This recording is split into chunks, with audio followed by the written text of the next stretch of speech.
প্রিয় দর্শক, গ্লোরি টিভির পক্ষ থেকে আপনাদের জানাচ্ছি আমি আন্তরিক শুভেচ্ছা ও অভিনন্দন।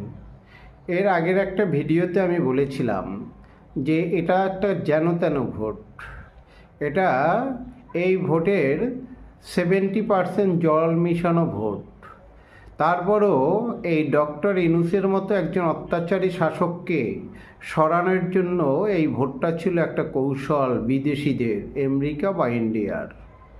তো সেই কথাই এখন সত্যি হয়েছে। Bangladesh international Bangladesh transparency international TIB একটা ভোট পরবর্তী একটা সমীক্ষার কথা প্রকাশ করেছেন, যেটা একটা ভয়ঙ্কর সমীক্ষা।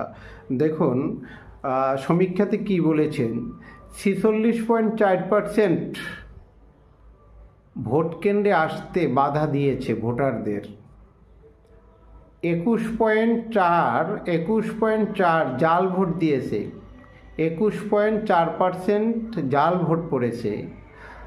14.3% ভোটের আগেই ওই আগের রাতেই ছিল মেরে দিয়েছে, ছিল মেরে ঢুকিয়ে রেখেছে, ব্যালট পেপার ঢুকিয়ে রেখেছে বাক্সে। 14.3 এজেন্টদের ঢুকতেই দেয়নি। 14.3% এজেন্টদের, প্রতিপক্ষের এজেন্টদের ঢুকতে দেয়নি।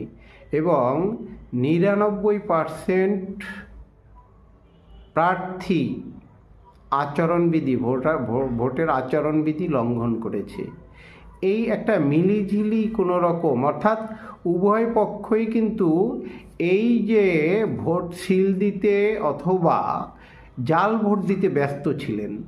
এখন এই উভয় পক্ষই, অর্থাৎ জামাত এবং বিএনপি বা যারা এই যে এনসিপি, এরা যে নির্বাচনটা করেছে, সবারই একটা প্রতিযোগিতা ছিল যে নির্বাচনে যেন তেনভাবে কে কাকে হারাতে পারে। কিন্তু বিএনপির তো একটা ভোট ব্যাঙ্কও আছে, কিন্তু তারপর হলো তার সমর্থকও আছে। এজন্য জামাত তাদের সাথে পেরে ওঠেনি। এখন বিএনপি জয়ী হয়ে গেছে। জামাতের বা এনসিপি এরা এখন তাদের বিরুদ্ধে বিভিন্ন মন্তব্য করতেছে। আসলে জোরালো মন্তব্য করতেছে না, কারণ চুরিটা বা এই যে কুকর্মগুলো, এটা উভয় পক্ষেরই কিন্তু একটা প্রতিযোগিতা ছিল, উভয় পক্ষই মিলেঝিলে করেছে। যাই হোক, আমরা 18 সালে ভোটকে বলা হয় যে দিনের ভোট রাতে দিয়েছে, এটা কিন্তু দেখা যায়নি। এবারে দেখা গেছে যে দিনের ভোট রাতে কিভাবে হয়েছে, কিভাবে সিলচাপড় মেরেছে। সবাই ভালো থাকবে।